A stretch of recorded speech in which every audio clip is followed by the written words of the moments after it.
you to be proud of me.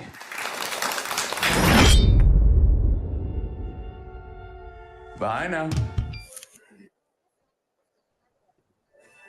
All right. I am here with the one and only Chad Ferrin, and we are talking today about Ed Kemper, the new biopic that's coming out on April 4th and then April 8th on digital. And Chad, it's great to talk to you again about this, man. Hey, thanks for having me. So, you've been nailing it out of the park with these biopics. I love Pig Killer. I love Scalper, and now Ed Kemper. So, what brought about the idea to bring Ed Kemper's story to life? Well, it happened with producer Mike Muscal.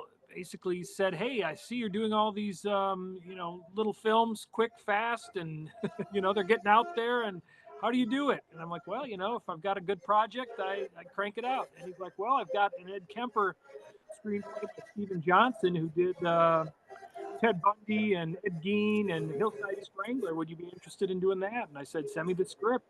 Read the script, loved it, and made him an offer. And in a month, we were shooting.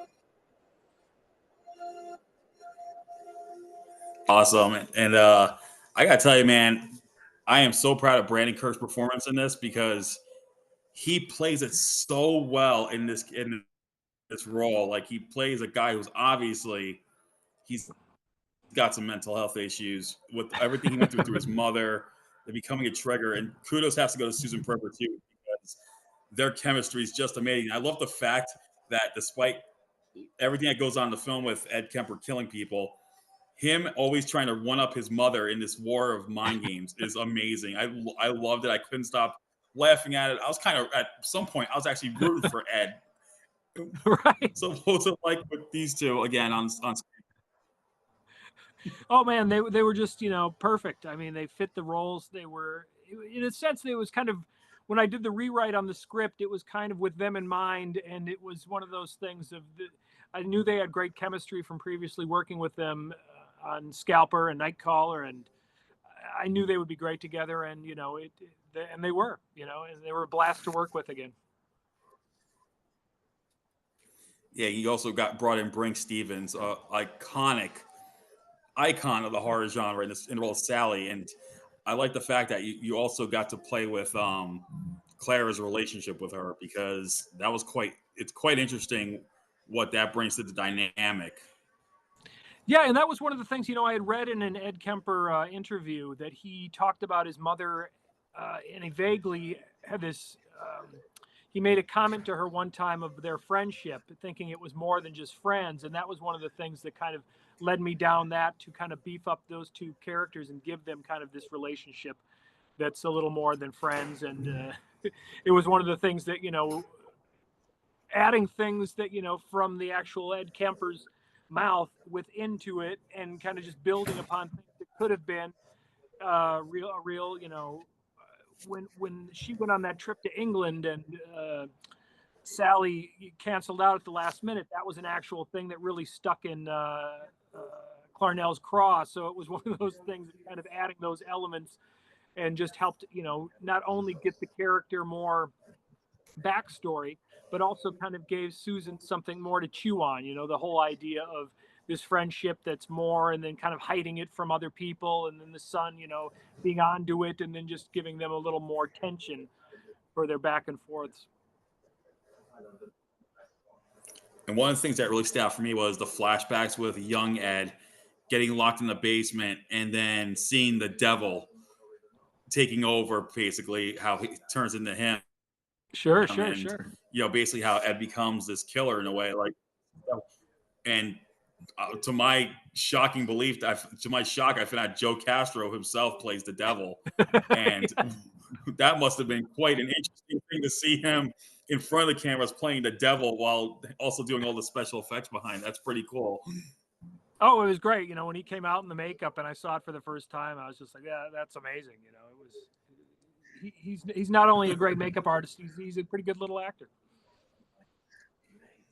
And what I liked about this film is, compared to some of your other films, you really amp up the violence in the kills with some of your other previous films.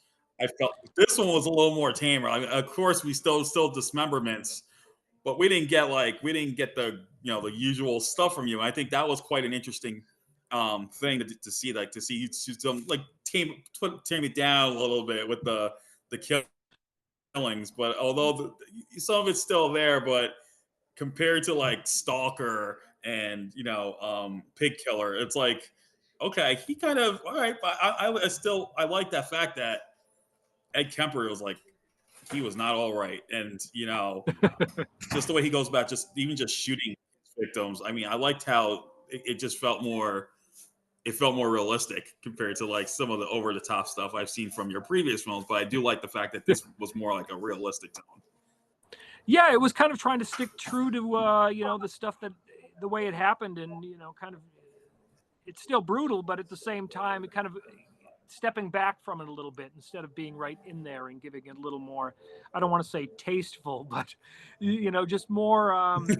How it's the same. Like I'm working on the Night Stalker right now, Richard Ramirez, and that's something that's so beyond brutal that it's hard to stomach. So that's a film that will be definitely much more along the lines that you're talking of, the gore and the violence and the whatever, because that's kind of the way it happened. And whereas Ed Kemper kind of used more of a charm to get these girls in, and then more or less defiled their corpses more so than he did the actual while they're alive. Whereas the Night Yeah, Stalker, I feel like that was the one part that. Yeah, I felt like the one scene that really stood out for me was when he took the dismembered corpse of the one and brought it to the bed, and I was just like, "Oh my god!" I'm like, "He actually did this? That is just insane." Because I even when I heard about the film, like, all right, I know he's based on a real person. I got to do my research. I got to check out who this guy was, right. whatnot. So I got my little taste of learning about him before watching the movie, so I knew what I was getting myself into when it was time to watch it. So, You got the spoilers from the real life. how long did shooting take on this? It was Yeah. 10, So, how 10 long or did 11 shooting days. take on this? It was like 11 days. That's not bad. Was there any? Did you face any issues during production, or it was just smooth all the way? No, it was one of those things, when we have a good amount of pre-production, so you get the right cast, the right crew who I've worked with before, and the hardest thing was getting kind of the period correct cars and the clothing and all that stuff, getting that down and making sure nothing was out of place. And other than that, it was really smooth as silk. It was a lot of fun to shoot. That's awesome. So you just mentioned you're now working on the Night Stalker with Richard Ramirez, and I did hear that Dredd is going to do all these new biopics on these famous serial killers. And are you going to be the one behind all these films now? Is that what we're getting at, or are you just doing Night Stalker and? No, well, I just finished Dorothea, based on Dorothea Puente, who poisoned people in Sacramento, and they're putting that out this year, and it's been a lot of fun, and as long as there's a market for it, I'm excited to do it. It's Night Stalker is a tougher one just because it's not only brutal, it's just kind of hard to get any redeeming qualities out of him. Whereas Ed Kemper, the guy had 140 IQ. I mean, there was things that you could kind of, and the traumatic childhood, there were things that you could kind of get behind him on. Whereas Ramirez is very, very nasty character. Yeah, and I know we just saw just a recent film about Ramirez on the dating game. That whole thing on Netflix. But I cannot wait to see what you bring to the table with this story, because that's going to be amazing. Well, I'm trying to do it from his perspective. So, where other things I have seen were more of a mix between the detectives and the whole thing like that. I'm trying to, that's what's making it a harder script to write, is kind of finding a redeeming aspect of it or a reason behind it, and kind of trying to do it from a different perspective that I haven't seen personally in his story. yeah, that's what I really like about your films, like especially with Pig Killer, because yeah, you're right. A lot of the times we watch these films about serial killers, we don't really get the the killer's point of view, really, like why they did this. And I'm glad that you're the one to tackle this, because we get to see the mindset of these. Even if you watch like these true crime like documentaries, like do we really know the killer's mindset? Like, do we really know? Like, it's just like, yeah, you may have heard interviews, but you always hear what the detectives are thinking, or even the victims who did survive, like they're what from their point of view. So I'm glad that you're taking that aspect to bring the other side to life in terms of their perspective. Yeah, and for me, it's one of those things because it's been done before, other versions, even the TV version from the early 90s.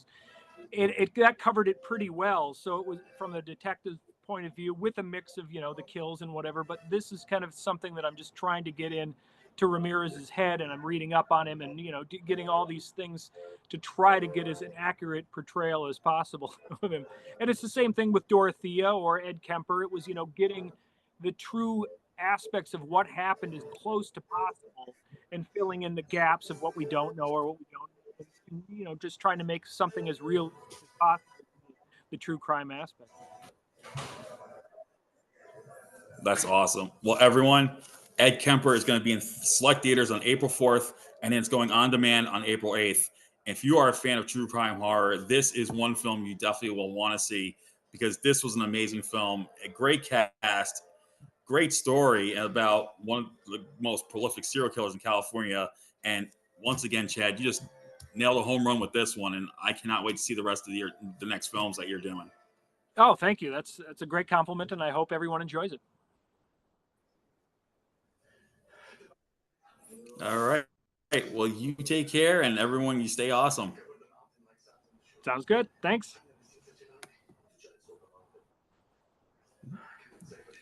Okay.